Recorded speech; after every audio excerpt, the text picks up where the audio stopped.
সাকিব ও তাইজুলের মাইলফলক ছুঁলেন মিরাজ। তৃতীয় বাংলাদেশি ক্রিকেটার হিসেবে টেস্টে ১৫০ উইকেট শিকার করলেন মেহেদী হাসান মিরাজ।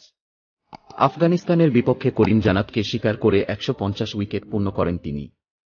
টেস্টের অভিজাত ফরম্যাটে তৃতীয় বাংলাদেশি হিসেবে ১৫০ উইকেট শিকারের কীর্তি গড়েছেন মিরাজ। এই কীর্তি গড়তে মিরাজকে খেলতে হয়েছে ৩৯ টেস্ট। তার আগে এই মাইলফলক স্পর্শ করেন সাকিব আল হাসান ও তাইজুল ইসলাম। তিনজনই এখনও খেলছেন। তবে চোটের কারণে আফগান টেস্টে নেই অধিনায়ক সাকিব।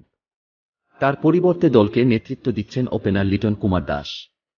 টেস্টে এখন পর্যন্ত বাংলাদেশের সর্বোচ্চ উইকেট শিকারী বোলার সাকিব।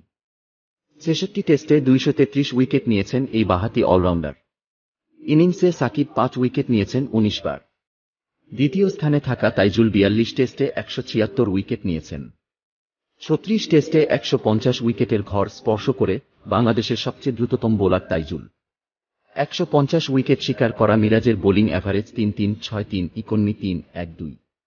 টেস্টে এই অলরাউন্ডার সবচেয়ে বেশি উইকেট নিয়েছেন ওয়েস্ট ইন্ডিজের বিপক্ষে ৪২টি। ব্যক্তি হিসেবে সবচেয়ে বেশিবার মিরাজের শিকার হয়েছেন ওয়েস্ট ইন্ডিজের কেমার রোচ ও শিমরন হেটমায়ারকে। দুজনই ৪ বার করে মিরাজের বলে আউট হয়েছেন।